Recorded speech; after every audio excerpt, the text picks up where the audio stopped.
मैं वेंकटेश प्रसाद। सबको नमस्कार।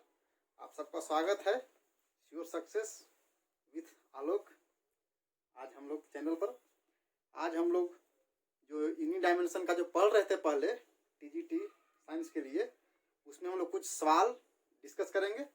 वे सवाल डिस्कस करेंगे जो पहले परीक्षाओं में आ चुका है, ठीक ना। और उस पर जो है किसी उसी आधार पर सवाल आने की संभावनाएं ज़्यादा रहती है। क्योंकि आयोग उस स्तर तक क्वेश्चन पूछ चुका है, इसीलिए आगे संभावना है कि वैसा ही प्रश्न पूछे। तो हम लोग जो यूथ कंपटीशन का जो बुक है उसमें जो सवाल दिए हुए हैं उन्हीं को हम लोग बारी बारी से कुछ प्रश्न को डिस्कस करते हैं। जो कठिन प्रश्न है उसको हल करेंगे और कुछ आप लोग खुद से प्रैक्टिस कीजिए, क्योंकि प्रश्न तो हूबहू आएंगे नहीं, प्रैक्टिस करना ही पड़ेगा। इसीलिए देखते हैं, लेकिन थोड़ा सा पहले कुछ एक दो कंसेप्ट देख लिया जाए। जैसे देखते हैं कि डायमेंशन फॉर्मूला याद करना है तो कैसे याद करते हैं, कुछ सवाल देखा जाए, ठीक ना। जैसे कहीं पर है कि एक फार्मूला है जिस निकालना है कि किसी का निकालिए लेटेंट हीट का, लेटेंट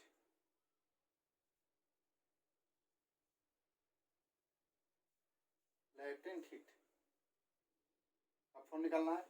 इसका फॉर्मूला होता है विद्यार्थी Q बराबर M इंटू एल, जहाँ Q क्या आपका है, थर्मल एनर्जी है, थर्मल एनर्जी, M मास है और एल आपका लेटेंट हीट है। तो हम लोग देखते हैं, तो बोलिएगा तो Q का थर्मल एनर्जी है, तो चाहे एनर्जी किसी प्रकार का हो, इसका डायमेंशन फ्लो क्या होगा, तो वही जो ML2T माइनस 2।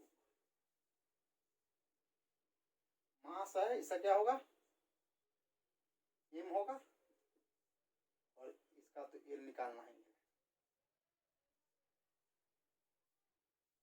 तो निकालिएगा L का, निकालिए क्या हो जाएगा, इसको स्मॉल L ले लिया जाए, ठीक है, ताकि दिक्कत ना हो। तो L का निकालिएगा तो क्या हो जाएगा, बोलिएगा, इसका हो जाएगा ML2T minus 2 by M। M से M कैंसिल हो जाएगा, क्या बचेगा, इसका जो डायमेंशन फॉर्मूला होगा L2T माइनस 2 से क्या होगा, डायमेंशन इसका लेटेंट हीट का होगा। M जीरो ले सकते हैं, M नहीं है तो ये आपका लेटेंट हीट का डायमेंशन फॉर्मूला होगा। आगे देखते हैं, ठीक है, आगे देखते हैं। एक और कंसेप्ट है, ध्यान दीजिएगा, इसका जो है क्योंकि इससे सवाल बनाने में बार बार इसका उपयोग आपको आएगा। जैसे देखिए, ध्यान रखना, इसको कहते हैं principle of homogeneity, principle of homogeneity. ये प्रिंसिपल क्या कहता है कि कोई भी जो आपका फॉर्मूला है फिजिकल इक्वेशन, जैसे एस बराबर क्या है, UT plus half A T square. इसमें कितने टर्म हैं, एक टर्म एलएचएस में, आरएचएस में दो टर्म, तो तीनों टर्म का जो डायमेंशन फॉर्मूला होगा सेम होगा। जैसे जो इसका डायमेंशन फॉर्मूला होगा वही इसका होगा, वही इसका होगा। यही आपका कहता है प्रिंसिपल ऑफ होमोजेनिटी। किसी भी इक्वेशन में जो आपको एलएचएस का जो डायमेंशन फॉर्मूला होगा वही आरएचएस का होगा, और जितने सारे इसमें टर्म हैं जो प्लस माइनस के द्वारा जुड़े हुए हैं सबका डायमेंशन फॉर्मूला सेम होगा, ठीक है। इस बात को ध्यान रखिएगा, किसी भी फिजिकल इक्वेशन में जो डायमेंशनली करेक्ट हो उसमें जो एलएचएस आरएचएस में जितने सारे टर्म हैं सारे टर्म का डायमेंशन फॉर्मूला आपका सेम रहेगा। तो और एक तो ध्यान रखिएगा कि हम लोग सिर्फ उसी फिजिकल क्वांटिटी को ऐड कर सकते हैं या सब्ट्रैक्ट कर सकते हैं जिनका डायमेंशन फॉर्मूला सेम हो, ठीक है। जैसे हम लोग मास 4 kg प्लस 2 मीटर इसको ऐड या सब्ट्रैक्ट नहीं कर सकते हैं।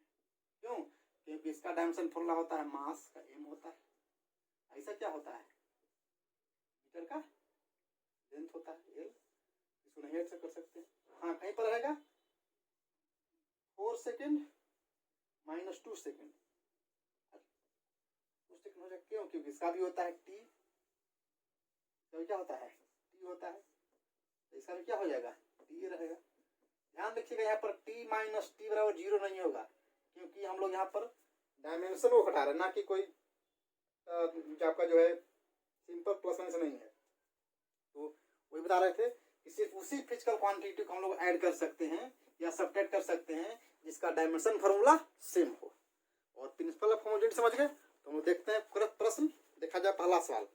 तो पहला सवाल कहता है विद्यार्थी, देखिएगा आप लोग सबके पास बुक अपना खरीद लीजिएगा या कहीं पीडीएफ हो तो पीडीएफ डाउनलोड कर सकते हैं। जैसे पहला सवाल देखते हैं। देखिए पहला सवाल कह रहा है कि एक द्रव अथवा गैस में गतिमान पिंड पर अगले तथा पिछले किनारों पर दबाव में अंतर के कारण लगने वाले बल का मान जो है F बराबर आपका दिया हुआ है कि F जो है क्या है B रो के पावर अल्फा, B का पावर आपका है बीटा है और एरिया का पावर गामा है।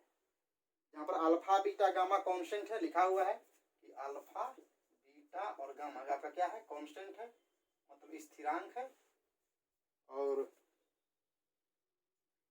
आपको बीटा जो है बीटा आपका जो बी है डायमेंशन लेस है या कोई डायमेंशन नहीं है, कांस्टेंट है, डायमेंशन लेस है। और रो आपका डेंसिटी है, डेंसिटी मतलब घनत्व। और ई आपका वेग है और प्रवाह की गति, इसी का प्रवाह गति आपका प्रवाह गति।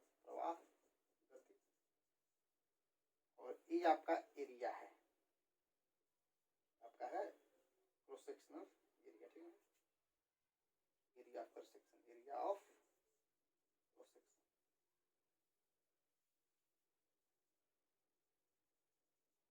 इसको बोलते हैं अनुप्रस्थ काट का क्षेत्रफल, अनुप्रस्थ काट क्षेत्रफल।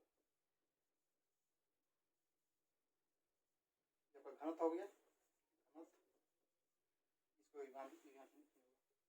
तो इसमें प्रश्न कह रहा है कि अल्फा बीटा और गामा का मान क्या होगा। चार ऑप्शन दिया हुआ है, सब में अल्फा बीटा और गामा का डिफरेंट डिफरेंट मान दिया हुआ है। तो हम उसको निकालना है कि अल्फा का मान क्या होगा, बीटा का मान क्या होगा और गामा का मान क्या होगा। तो इस देखा जाए क्वेश्चन कह रहा है किसी भी जो पाइप में जो आपका लिक्विड फ्लो कर रहा है, कोई फ्लूइड फ्लो कर रहा है, तो इसमें दो क्रॉस सेक्शन के बीच जो प्रेशर डिफरेंस के कारण जो फोर्स लगता है वो फोर्स इस इक्वेशन से दिया गया है। तो ये कह रहा है कि इसमें अल्फा बीटा और गामा का वैल्यू क्या होगा। जहाँ पर ये जो बी है एक डायमेंशन है, ऐसा कोई डायमेंशन नहीं होगा। ये आपका डेंसिटी है, ये आपका वेग है प्रवाह गति, ये आपका एरिया पर सेक्शन है। तो इसको हम कैसे निकालेंगे, तो लोग पढ़े थे पिछले बार में, इसको जो है जो कि अल्फा बीटा का मान निकालेंगे, सबका डायमेंशन फॉर्मूला पुट करेंगे। तो यहाँ फोर्स है, तो फोर्स का क्या हो जाएगा M/L/T-2। बीटा डायमेंशन लेस है, सब कोई नहीं हो डायमेंशन नहीं होगा। ये आपका डेंसिटी है, तो डेंसिटी का क्या होता है निकालते पहले M/L-3, इसका पावर अल्फा है। स्पीड है, स्पीड क्या होता है L/T-1 होता है स्पीड का, और कितना बीटा पावर दिया हुआ है। एरिया, एरिया क्या होता है L2 होता है, क्या पाया गामा दिया हुआ है। तो चलिए इसको दिया जाए M/L/T-2 बराबर M का कितना हो जाएगा, M का पावर हो जाएगा अल्फा, लेंथ में कितना हो जाएगा बोलिए, यहाँ पर हो जाएगा कितना बोलिएगा -3 अल्फा या माइनस बीटा, ये कितना 2 गामा हो जाएगा। क्या लेंगे -3 अल्फा, यहाँ से क्या हो जाएगा माइनस बीटा, यहाँ से क्या हो जाएगा +2 गामा, 2 गामा। और टी पर कितना है, टी का देखा जाए, टी का सिर्फ यहाँ पर कितना है माइनस बीटा है, माइनस बीटा। चला जाए अभी दोनों की क्रिएट कीजिएगा, एक मिनट मिस्टेक हो गया तो बीटा प्लस दे दिया, ठीक है। अब देखा जाए, अब जो है इसको आप सोल्व कीजिएगा, यही आएगा, ठीक है। तो अब इसको पावर क्रिएट किया जाए तो क्या हो जाएगा, यहाँ अल्फा है, यहाँ कितना पावर है 1 है, तो अल्फा का मान कितना हो जाएगा, अल्फा का मान है विद्यार्थी 1 हो जाएगा। यहाँ से देखा जाए कितना है -3 अल्फा प्लस बीटा अब प्लस 2 गामा 2, इसका वैल्यू कितना हो जाएगा, यहाँ 1 है, यहाँ इसका भी 1 हो जाएगा। और फिर यहाँ पर माइनस बीटा है, यहाँ पर -2 है, माइनस बीटा कितना हो जाएगा -2, बीटा का मान कितना होगा 2 हो जाएगा। अब बीटा निकल गया, अल्फा निकल गया, ये दोनों को वैल्यू यहाँ पुट कर दीजिए, गामा निकल जाएगा। तो पुट किया जाए -3 अल्फा मतलब 1 प्लस बीटा मतलब 2 और प्लस 2 गामा बराबर कितना 1, 3 और 2 कितना हो जाएगा -1 प्लस 2 गामा 1 2 गामा का मान होता है विद्यार्थी 1 प्लस 1 2 कितना अल्फा बराबर 1 बीटा बराबर 2 और गामा का वैल्यू 1, ये आपका देखा जाए। आपको इसमें आंसर ऐसा दिया हुआ है, आपका ऑप्शन हो जाएगा अल्फा का वैल्यू 1 बीटा 2 और गामा 1, तो ऐसे बना सकते हैं, ठीक ना, ये आपको बनाने का प्रोसेस है। आगे अगला सवाल देखते हैं।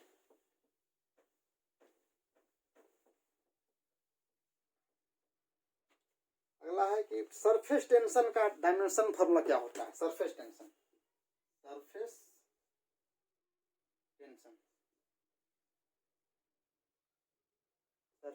का डायमेंशन फॉर्मूला पूछ रहा है।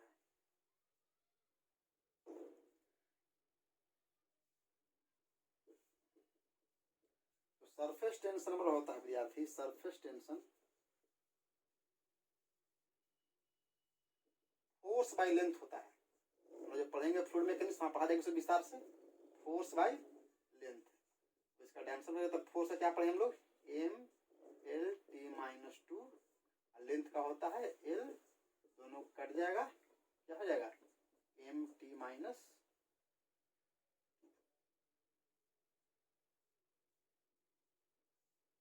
क्या हो जाएगा सरफेस टेंशन।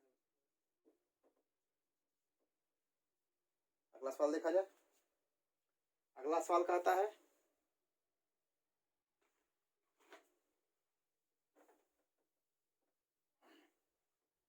एक सवाल इसमें है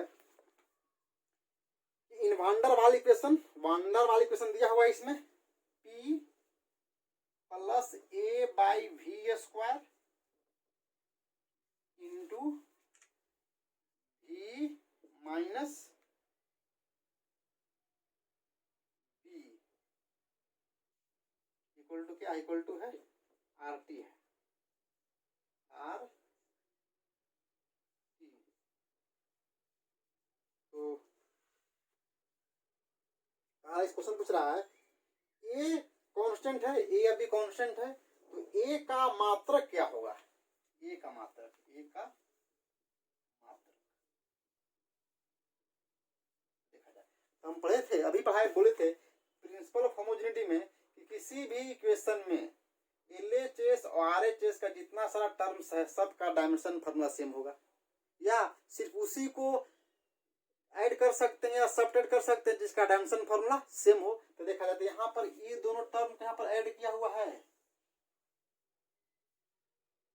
ना, यहाँ पर जो है E और A/V² को ऐड किया हुआ है। इसका मतलब हुआ कि दोनों का डायमेंशन फॉर्मूला क्या होगा, सेम होगा। यानी यहाँ जो P का जो डायमेंशन फॉर्मूला सेम होगा तो यूनिट भी सेम होगा। क्यों, क्योंकि जैसे डायमेंशन रहता है डायमेंशन से हम यूनिट ज्ञात करते हैं। जैसे देखा जाए स्पीड का डायमेंशन फॉर्मूला क्या होता है L/T-1, इसका यूनिट क्या होता है, यूनिट होता है मीटर पर सेकंड। डायमेंशन से ही हम लोग यूनिट निकालते हैं। तो यदि ये दोनों का डायमेंशन फॉर्मूला सेम होगा इसका मतलब है कि इसका यूनिट भी सेम होगा दोनों का, क्योंकि दोनों ऐड किया हुआ है। अभी हम लोग पढ़े थे कि कहीं भी 6 kg प्लस 2 मीटर नहीं कर सकते हैं। क्यों, क्योंकि दोनों का डायमेंशन अलग अलग है, दोनों का यूनिट अलग अलग है। सिर्फ उसी फिजिकल क्वांटिटी को ऐड कर सकते हैं, सब्ट्रैक्ट कर सकते हैं जिसका डायमेंशन फॉर्मूला और यूनिट क्या हो, सेम हो। तो यहाँ पर देखा जाए तो यहाँ पर इस इक्वेशन में जो दिया हुआ है इसमें ये दोनों को ऐड किया हुआ है, यानी दोनों का यूनिट क्या होगा, सेम होगा। यानी यहाँ पर जो है a बाई भी स्क्वायर का जो मात्रक होगा, मात्रक यानी यूनिट, वही होगा जो क्या होगा, p का मात्रक होगा, p का मात्रक। एक चलिए यहाँ पर जो ऑप्शन दिया हुआ सब सीजीएस यूनिट दिया हुआ है। ए का नहीं पूछते, ए का मात्रक क्या होगा, ए का मात्रक हो जाएगा, बोलिए क्या, पी का मात्रक इंटू वी एस हो जाएगा, क्या हो जाएगा, वी स्क्वायर का मात्रक। कोई दिक्कत? तो पी का मात्रक क्या होता है, प्रेशर है, इसका मात्रक क्या, बोलिए इसका मात्रक होता है टाइम पर सेंटीमीटर स्क्वायर। अब भी का मात्रक क्या होगा, वॉल्यूम है, इससे क्या हो जाएगा, क्या हो जाएगा, सेंटीमीटर क्यूब का कितना हो जाएगा, टाइम सेंटीमीटर स्क्वायर पर स्क्वायर इंटू सीएम के पावर कितना, 6 लिख लीजिएगा सर, कितना, टाइम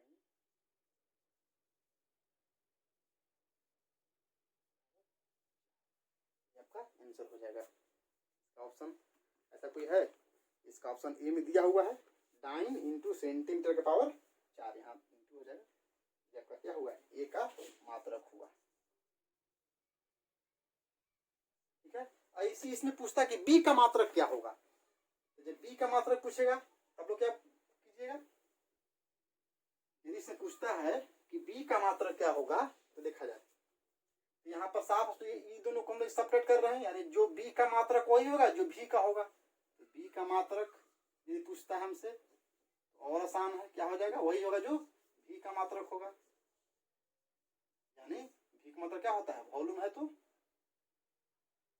सेंटीमीटर क्यूब, ऐसा ही रहेगा तो मीटर क्यूब लेंगे, ऐसा ही लेंगे।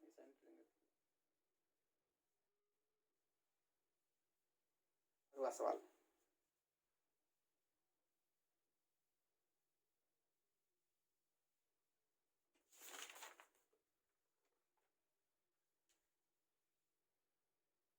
अगला सवाल कह रहा है वही कि भंडार वाली क्वेश्चन में ए और बी का डायमेंशन फॉर्मूला पूछ रहा है। जो हम पढ़े थे क्या है, P plus A by B square into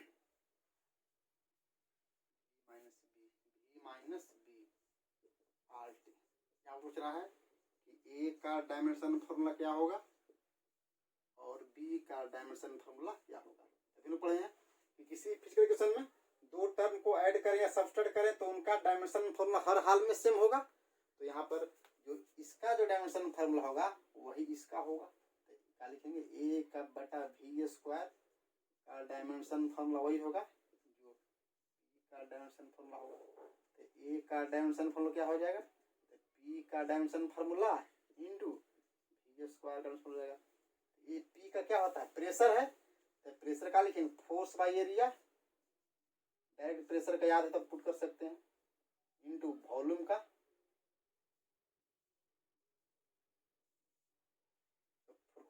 force का क्या होता है एम एल टी माइनस 2, एरिया का होता है L2 और वॉल्यूम का क्या होता है, वॉल्यूम का होता है L3 का पावर 2। इसका कितना हो जाएगा, एम एल कितना हो जाएगा, 3 दूनी 6 और 1 7, 7 में से 2 घटे कितना हो जाएगा 5, एम एल 5 और टाइम कितना हो जाएगा -2। इसका निकल गया, ए का डायमेंशन फॉर्म निकल गया। उसी प्रकार बी का निकालना है तो बी का वही होगा जो भी का होगा, अल्सो बी का डायमेंशन फॉर्मूला क्या होगा, भी के बराबर होगा। भी का क्या होता है, एल क्यू होता है। यहाँ आंसर निकल गया और एक यहाँ आंसर निकल गया, यह आंसर दिया हुआ है। अगला सवाल देखिए, अगला कह रहा है कि प्लैंक्स कांस्टेंट का डायमेंशन फॉर्मूला क्या होगा। तो हम लोग कल सीख चुके थे प्लैंक्स कांस्टेंट का डायमेंशन फॉर्मूला कैसे निकालते हैं। जैसे एक वैसा फॉर्मूला लेंगे जिसमें प्लैंक्स कांस्टेंट दिया हो, तो हम लोग लिए थे एनर्जी बराबर एच न्यू। एनर्जी है, एच प्लैंक्स कांस्टेंट है, न्यू फ्रीक्वेंसी है। एनर्जी क्या होता है dimension formula mL2 T-2। Planck's constant का पूछ रहा है, छोड़ देंगे ऐसे ही। ऐसा क्या होता है, फ्रीक्वेंसी का होता है T-1। एच का निकालिएगा विद्यार्थी, तो हो जाएगा mL2 T-2 by T-1। Deal कर दिया जाए mL2 T-2 और +1 हो गया। कल भी इसको निकाले, ठीक है। अगला सवाल है, देखिएगा। अगला सवाल दिया हुआ है कि एंट्रोपी का डायमेंशन फार्मूला क्या होगा। एंट्रोपी, तो एंट्रोपी बराबर होता है, ये एंट्रोपी का डायमेंशन फार्मूला, तो एंट्रोपी बराबर होता है ds बराबर dq by T. dq change in heat और टी आपका टेम्परेचर है, इसका निकालेंगे। हीट का डायमेंशन फॉर्मूला वही होगा जो एनर्जी का हो, क्योंकि हीट एक प्रकार का एनर्जी है, थर्मल एनर्जी। हो जाएगा mL2 T-2। यहाँ पर T क्या है, T आपका टेम्परेचर है। टेम्परेचर क्या होता है, थीटा लिखते हैं इसका हम लोग, तो हो जाएगा mL2 T-2 θ-1। एंट्रोपी का डायमेंशन फॉर्मूला हो गया। अगला सवाल, इसमें सब क्वेश्चन आए हुए हैं, पिछले वर्ष में सारे प्रश्न पूछे गए हैं आपके टीजीटी और पीजीटी के एग्जाम में, जो आपका विभिन्न बोर्डों के द्वारा आयोजित किया गया है। तो अगला सवाल देखा जाए। अगला सवाल इसमें है, जैसे पूछ रहा है कि प्लैंक्स कांस्टेंट का डायमेंशन फॉर्मूला वही होता है जो निम्न का होता है। तो प्लैंक्स कांस्टेंट का भी याद किए हैं, क्या लिखे हैं, निकाल थे ना, mL2 T-1। अब चेक कीजिए किसका इससे में आएगा। तो पहला ऑप्शन दिया force into time, force into time. इसका क्या होता है, फोर्स का होता है mL2 इंटू टाइम। कितना हो जाएगा mL2 ये दोनों सेम आया, नहीं ना, नहीं होगा। अगला ऑप्शन चेक किया जाए, force into speed, force into speed सब चेक करना है। तो फोर्स क्या होता है mL2, स्पीड का होता है L-1। तो करेंगे mL2 T-3, ये भी नहीं है ऐसे में आया, देख लीजिए ऐसे में हो रहा है। तीसरा है force into distance, force into distance. तो इसको हम लोग सोल्व करेंगे, इसका निकालिए mL2 और हो जाएगा आपका क्या, डिस्टेंस का क्या होता है, L होता है, क्या हो जाएगा mL2 T-2। ये भी देखिए, भी सेम नहीं आया, नहीं सेम आ रहा है। तो 3 सेम नहीं है, तो इसे पक्का है कि चौथा आंसर होगा। चौथा देखते हैं, चौथा दिया हुआ है force into distance into time. चौथा को चेक करते हैं, force into distance into time. Force का क्या होता है mL2, डिस्टेंस का L और टाइम का T। इसको कीजिएगा mL2 T-1 और से -2 +1 -1 हो जाएगा, दोनों मिल गया। यानी कि force into distance into time का डायमेंशन फॉर्मूला वही होगा जो प्लैंक्स कांस्टेंट का होता है। तो इसमें चेक करना था, चेक करके ला सकते हैं। इसमें और क्वेश्चन है। अगला क्वेश्चन है सवाल नंबर 23, देखिएगा इसमें दिखा हुआ है वैन डर वाल्स का क्वेश्चन दिया हुआ है। क्वेश्चन देख कर डरना नहीं है, देखने में सिर्फ बड़ा है लेकिन बहुत छोटा सा कंसेप्ट सवाल बनेगा। जैसे देखा इसमें लिखा हुआ है कि वैन डर वाल्स इक्वेशन देखो P plus A by V square into V minus B R T. इसमें पूछ रहा है क्वेश्चन में A by V square unit क्या होगा, A बाई V स्क्वायर का यूनिट मात्रक क्या होगा। पढ़े थे प्रिंसिपल होमोजेनिटी में किसी उसी फिजिकल क्वांटिटी को ऐड कर सकते हैं, सब्ट्रैक्ट कर सकते हैं जिसका यूनिट क्या हो सेम होता है। यहाँ देखा जाए तो ई दोनों को ऐड किया हुआ है, यानी कि जो इसका डायमेंशन होगा वही ई दोनों इसका होगा, जो इसका यूनिट होगा वही इसका यूनिट होगा। तो लिखेंगे ए बाई V स्क्वायर का जो मात्रक होगा वही होगा जो P का मात्रक होगा, P का मात्रक होगा। P प्रेशर है, P का मात्रक क्या होता है, या तो पास्कल लेंगे या सीजीएस में लेंगे तो डाइन पर सेंटीमीटर स्क्वायर लेंगे। आपका ऑप्शन दिया हुआ डाइन पर सेंटीमीटर स्क्वायर, क्या हो जाएगा डाइन पर सेंटीमीटर।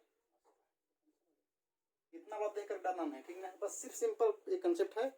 सिर्फ उसी फिजिकल क्वांटिटी को ऐड कर सकते हैं, सब्ट्रैक्ट कर सकते हैं जिसका डायमेंशन फार्मूला और यूनिट सेम हो, और कोई भी फिजिकल इक्वेशन में एलएचएस और आरएचएस में जितने सारे टर्म्स है प्लस माइनस के रूप में सारे का डायमेंशन फार्मूला सेम होगा तभी वो इक्वेशन सही है, वरना वो इक्वेशन गलत है। तो अगला सवाल देखिएगा। अगला सवाल दिया हुआ है, चेक करना है कि आवेग का डायमेंशन वही होगा जो निम्नलिखित दिया हुआ है, तो आवेग का डायमेंशन निकाल लेंगे और फिर उसके बाद नीचे वाला का निकालेंगे चारों का, जिसमें मिल जाएगा वो आपका आंसर हो जाएगा। जैसे देखिएगा कि दिया हुआ है आवेग, आवेग का मतलब इम्पल्स, इम्पल्स का डायमेंशन फार्मूला निकालिएगा। इम्पल्स होता है फोर्स इंटू टाइम होता है, फोर्स इंटू टाइम।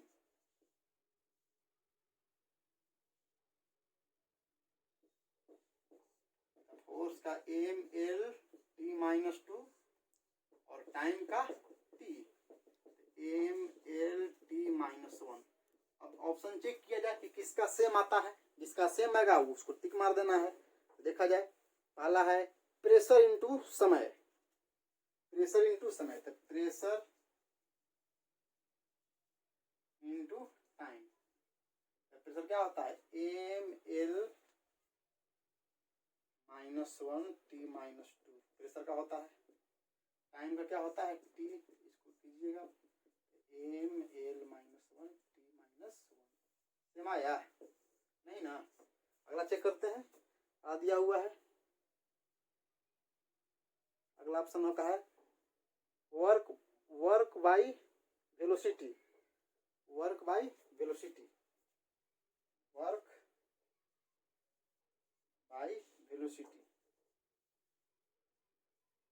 वर्क क्या होता है एम एल 2 टी -2 और वेलोसिटी क्या होता है एल टी -1। इसको डिल कीजिएगा, एम रहेगा, एल पर 2 में से घटेगा 1 हो जाएगा, टाइम पर कितना होगा -2 + 1 -1। देखा इतना सेम आया M L T -1 M L T -1, इसका उत्तर हो जाएगा। इसी चेक करना है किसका सेम आया। अगला देखा जाए, अगला सवाल है, अगला क्वेश्चन दिया हुआ है कि यदि फोर्स लंबाई और समय को मूल इकाई मान लिया जाए। हम कहे थे पिछले बार में कि किसी फिजिकल क्वांटिटी को फंडामेंटल फिजिकल क्वांटिटी कब मान सकते हैं, जब उनको दो को मिलाकर तीसरा प्रोड्यूस नहीं किया। देखिए इसमें ऑप्शन क्वेश्चन दिया हुआ है कि फोर्स लेंथ और टाइम को फंडामेंटल माना गया है। किसको किसको, फोर्स लेंथ और टाइम को फंडामेंटल माना गया है। बिल्कुल मान सकते हैं, क्यों, क्योंकि लेंथ और टाइम को कुछ भी कर दें, गुना कर दें, भागा दें, किसी करें, आप फोर्स नहीं निकाल सकते हैं। फोर्स और लेंथ को कुछ भी कीजिए, टाइम निकाल सकते हैं, यानी तीनों को फंडामेंटल मान सकते हैं। ये दिया हुआ है कि यदि इसको फंडामेंटल मान लिया जाए तो मास का डायमेंशन फॉर्मूला क्या होगा? मास का डायमेंशनल फॉर्मूला पूछा जा रहा है, ठीक है। तो डायमेंशन फॉर्मूला सिर्फ उसी को लेते हैं जिसको जो फंडामेंटल लिए हैं। तो हम लोग यहाँ फंडामेंटल मास को नहीं लिए हैं, फंडामेंटल लिए फोर्स, लेंथ और टाइम को। तो कैसे, तब अब मास का पूछ रहा है तो देखा जाए। तो आप लोग पढ़े लिखे आदमी हैं, जानते होंगे फोर्स बराबर क्या होता है, मास इंटू एक्सेलरेशन। फोर्स को तो फंडामेंटल माना ही गया है, इसको ऐसे लिख देंगे, बस एफ को एक से छोड़ देंगे। मास का पूछ ही रहा है, निकालना है। एक्सेलरेशन को क्या लिखेंगे? एक्सेलरेशन को हम लोग यहाँ तो लेंथ और टाइम के रूप में लिख सकते हैं। एक्सेलरेशन का लेंथ और टाइम के रूप में क्या होता है डायमेंशन फॉर्मूला? LT-2 होता है, कोई दिक्कत नहीं है। डायमेंशन उसी को सिर्फ यूज करना जो फंडामेंटल हो। तब फोर्स फंडामेंटल, तब फोर्स के छोड़ दिए। मास का पूछ ही रहा है। एक्सेलरेशन का हम जानते हैं कि LT-2 होता है। तो ये लेंथ कोई फंडामेंटल लिया है, टाइम कोई फंडामेंटल, कोई दिक्कत नहीं है। यहाँ पर मास का निकाल देंगे, क्या हो जाएगा? मास का हो जाएगा विद्यार्थी फोर्स बाई LT-2। कीजिएगा, सोल्व कीजिएगा। F L-1 और T+2 हो जाएगा।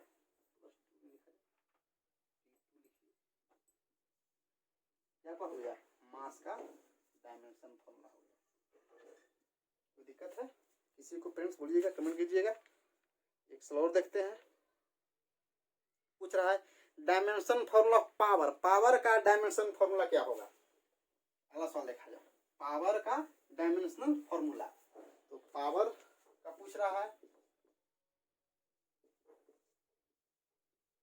तो पावर इक्वल टू होता है, पढ़ेंगे हम लोग चैप्टर में, वर्क नहीं टाइम में, वर्क बाई टाइम। वर्क क्या होता है? MLT-2 और टाइम का T कीजिएगा, ML2 -2 -1 हो जाएगा, T-3 कितना हो जाएगा? पावर का डायमेंशन फॉर्मूला हो जाएगा। यहाँ से इसका यूनिट निकालना है, क्या लिखेंगे?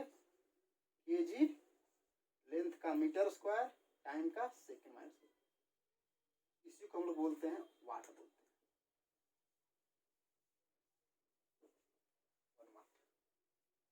अगला सवाल है, एक सवाल और देखा जाए। जैसे पूछ रहा है कि रिलेशन दिया हुआ है P = A + x/b। Last question दिया, एक इक्वेशन दिया हुआ है P = A + x/b, यहाँ पर P आपका प्रेशर है विद्यार्थी, x आपका डिस्टेंस है। तो पूछ रहा है इसमें कि A/b का डायमेंशन क्या होगा? A/b का डायमेंशन फॉर्मूला क्या होगा? हम लोग क्या करें? A/b लिख कर निकालना है। तो देखिए, इसको ऐसे लिख सकते हैं, देखिएगा तो P = जो लिखा हुआ है A + x/b, इसको ऐसे लिख सकते हैं P बराबर A/b + x/b, लिख सकते हैं अलग अलग करके। तो अभी पढ़े थे कि किसी भी फिजिकल इक्वेशन में LHS RHS के सारे टर्म्स का डायमेंशन फॉर्मूला सेम होता है। तो जो यहाँ पर प्रेशर का डायमेंशन फॉर्मूला होगा वही A/b का होगा, वही x/b का होगा, ठीक है। तो A/b का डायमेंशन फॉर्मूला क्या होगा? जो प्रेशर का होता है। x/b का क्या होगा? जो प्रेशर का होता है। तो लिखेंगे A/b का जो डायमेंशन फॉर्मूला होगा वही होगा जो प्रेशर का होगा, क्योंकि हम लोग पढ़ चुके हैं प्रिंसिपल ऑफ होमोजेनिटी में, किसी भी इक्वेशन में LHS और RHS के सारे टर्म्स का जो डायमेंशन फॉर्मूला होता है सेम होता है। क्या होगा? प्रेशर क्या होता है? ML -1 T-2, यही प्रेशर का होता है, वो इसका हो जाएगा। जैसे कोई पूछेगा यहाँ पर B का क्या होगा? B का कैसे निकालेंगे? जो A/b का होगा वही x/b का होगा, या जो x/b का होगा वही प्रेशर का होगा। तो यहाँ लिख सकते हैं कि जो x/b का डायमेंशन फॉर्मूला होगा वही किसका होगा? वही प्रेशर का होगा। हमको निकालना है किसका, बी का निकालना है। तो बी का कैसे निकाल लेंगे, तो ऊपर इधर लाएंगे तो एक्स बाई पी हो जाएगा। एक्स डिस्टेंस है तो डिस्टेंस का एल होता है, अब पी प्रेशर है, प्रेशर कितना होता है एम एल -1 पी -2। इसको सोल्व कीजिएगा तो एम -1 L2 और T2 हो जाएगा। किसका, बी का हो जाएगा। तो आपका ये पूछ रहा था, ये तो खुद से बता दिया हूँ, ठीक ना है। कि आप लोग ऐसे ही पूछ सकता है तो बना सकते हैं।